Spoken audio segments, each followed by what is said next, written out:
ओम श्रीमद् वाल्मीकि रामायणे युद्धकांडे पंचचत्वारिंशः सर्ग। इंद्रजित के बाणों से श्री राम और श्री लक्ष्मण का अचेत होना और वानरों का शोक करना। सतस्य गतिमन्विच्छन् राजपुत्र प्रतापवान दिदेशान्ति बलोर्ग्रामो दश वानरयूथवान। तदनंतर अत्यंत बलशाली प्रतापी राजकुमार श्री राम ने इंद्रजित का पता लगाने के लिए 10 वानर युद्धपतियों को आज्ञा दी।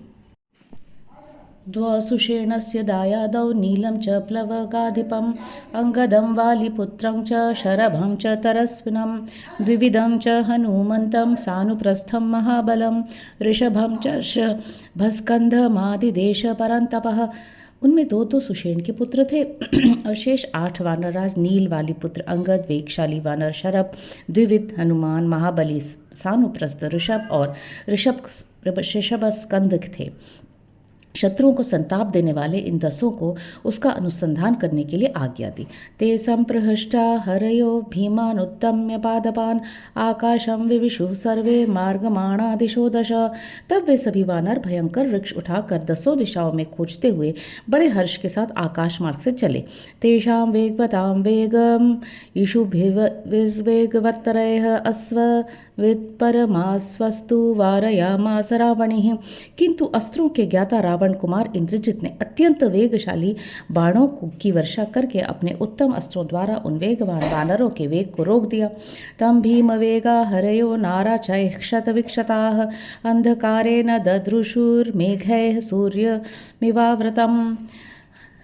बाणों से क्षत विक्षत होने के बाद भी वे भयानक वेगशाली वानर अंधकार में मेघों से ढके हुए सूर्य की भांति इंद्रजित को न देख सके। राम लक्ष्मण ये योरेव सर्वदेहविद शरान् भृशमावेशयामास रावणेः समितिञ्जयः। तत्पश्चात युद्ध विजयी रावण पुत्र इंद्रजित फिर श्री राम और लक्ष्मण पर ही उनके संपूर्ण अंगों को विदीर्ण करने वाले बाणों की बारंबार वर्षा करने लगा। निरंतर शरीरी तु तावो भो राम लक्ष्मणौ क्रुद्धेनेन्द्रजिता वीरौ पन्न गए शरताम गतैः। कुपित हुए इंद्रजित ने उन दोनों वीर श्री राम और लक्ष्मण को बाण रूपधारी सर्पों द्वारा इस तरह बीधा कि उनके शरीर में थोड़ा सा भी एक स्थान नहीं रह गया जहाँ बाण न लगा हो। तयोः क्षत जमार्गेण सुस्रावरुधिरं बहु तावुभौ च प्रकाशेते पुष्पिताविव किंशुको। उन दोनों के अंगों में जो घाव हो गए थे उनके मार्ग से बहुत रक्त बहने लगा। उस समय वे दोनों भाई खिले हुए 2 पलाश वृक्षों के समान प्रकाशित हो रहे थे। ततः पर्यंत रक्ताक्षो भिन्नाश्चन्न योपमः रावणी भ्रांतरो वाक्यम अंतर्धान गतो ब्रवीत। इति समय जिसके नेत्र प्रांत कुछ लाल थे और शरीर खान से काटकर निकाले गए कोयले के ढेर की भांति काला था, वह रावण कुमार इंद्रजित अंतर्धान अवस्था में ही उन दोनों भाइयों से इस प्रकार बोला। युध्यमान नमना लक्ष्यं शक्रोऽपि त्रिदशेश्वरः द्रष्टुमासादितुं वापि न शक्तः किं पुनर्युवाम्। युद्ध के समय अलक्ष्य हो जाने पर तो मुझे देवराज इंद्र भी नहीं देख पा सकता, फिर तुम दोनों की क्या बिसात है। प्रापिता विषुजालेन राघवौ कंकपत्रिणा एष रोषपरीतात्मा नयामि यमसाधनम्। मैंने तुम दोनों रघुवंशियों को कंक पत्र युक्त बाण के जाल में फंसा लिया है। अब रोष से भरकर मैं अभी तुम दोनों को यमलोक भेज देता हूँ। एवं मुक्त्वा तो धर्मज्ञो भ्रातरौ राम लक्ष्मणौ निर्विभेद शितैर्बाणैः प्रजहर्ष ननाद च।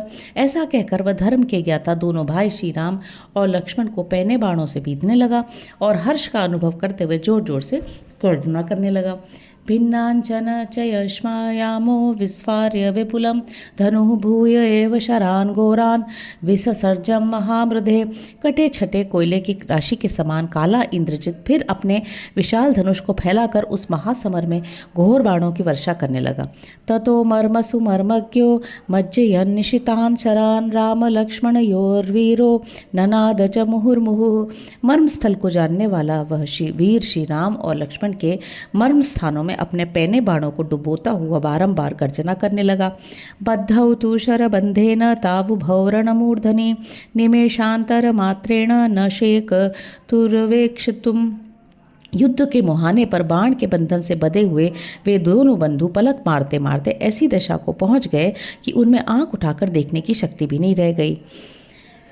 ततो विभिन्न सर्वांगौ शरशल्याचितौ कृतौ ध्वजाविव महेंद्रस्य रज्जु मुक्तौ प्रकंपितौ। इस प्रकार उनके सारे अंग बिंध गए थे, बाणों से व्याप्त हो गए थे। वे रस्सी से मुक्त हुए देवराज इंद्र के दो ध्वजों के समान कंपित होने लगे।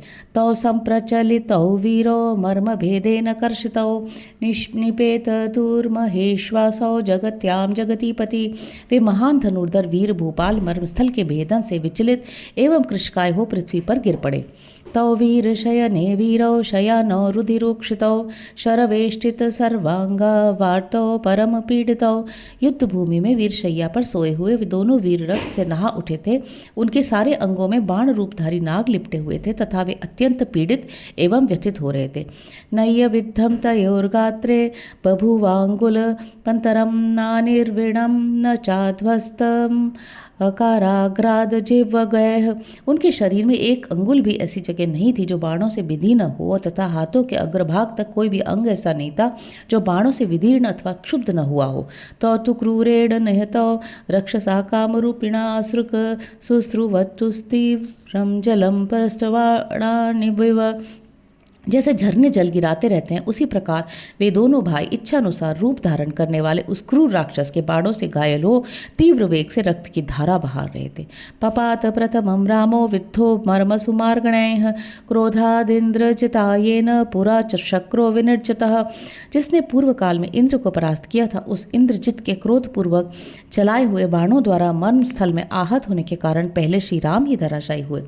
रुक्म पुंगैः प्रसन्नाग्रे रजो गतिभिराशुगैः नाराचैरर्धर नाराचैर भल्लरैरंजलिकैरपि विव्याधवत्सदन्तैश्च सिंहदंष्ट्रैक्षुरैस्तथा। इंद्रजित ने उन्हें सोने के पंख, स्वच्छ अग्रभाग और धूल के समान गति वाले शीघ्रगामी नाराज, अर्धनाराज, भल्ल, अंजलिक, वत्सदंत, सिंहदृष्ट और क्षुर जाति के बाणों द्वारा घायल कर दिया था। सवीर शयने शिष्ये विद्य कार्मुकम भिन्न मुष्टिपरिणाहम त्रिनतम रुक्मभूषितम। जिसकी प्रत्यंचा चढ़ी हुई थी किंतु मुट्ठी का बंधन ढीला पड़ गया था, जो दोनों पार्श्वभाग और मध्य भाग तीनों स्थानों में झुका हुआ तथा सुवर्ण से भूषित था, उस धनुष को त्याग कर भगवान श्री राम वीरशैया पर सोए हुए थे। बापापान्तरे रामम पतितं पुरुषर्षभम सतत्र लक्ष्मणो दृष्ट्वा निराशो जीवितभवत्। फेंका हुआ बाण जितनी दूरी पर गिरता है अपने से उतनी ही दूरी पर धरती पर पड़े हुए पुरुष प्रवर श्री राम को देखकर लक्ष्मण वहां जीवन से निराश हो गए। रामं कमलपत्राक्षं शरण्यं रणतोषिणां शुशोच भ्रातरं दृष्ट्वा पतितं धरणीतले। सबको शरण देने वाले और युद्ध से संतुष्ट होने वाले अपने भाई कमल नयन श्री राम को पृथ्वी पर पड़ा देख लक्ष्मण को बड़ा शोक हुआ। हरयश्चापि तं दृष्ट्वा संतापं परमं गतः शोकार्ताक्षु कुशूर्घोरं श्रुपूरितलोचनाः। उन्हें उस अवस्था में देखकर वानरों को भी बड़ा संताप हुआ। वे शोक से आतुर हो नेत्रों में आंसू भरकर घोर आर्तनाद करने लगे। बद्धौ तु तौ वीरशये शयानो ते वानरा संपरिवार्य तस्युः समागता वायुसुत प्रमुख्या विषादमार्ताः परमं च जगमुहु। बाणपाश में बंधकर वीरशैया पर सोए हुए उन दोनों भाइयों को चारों ओर से घेर कर सब वानर खड़े हो गए। वहां आए हुए हनुमान आदि मुख्य मुख्य वानर व्यथित हो बड़े विषाद में पड़ गए। इत्याशे श्रीमद् रामायणे वाल्मीकि आदि काव्ये युद्धकांडे पंचचत्वारिंशः सर्ग। इस प्रकार श्री वाल्मीकि निर्मित आर्ष रामायण आदि काव्य के युद्धकांड में 45वां सर्ग पूरा हुआ। हरि ओम।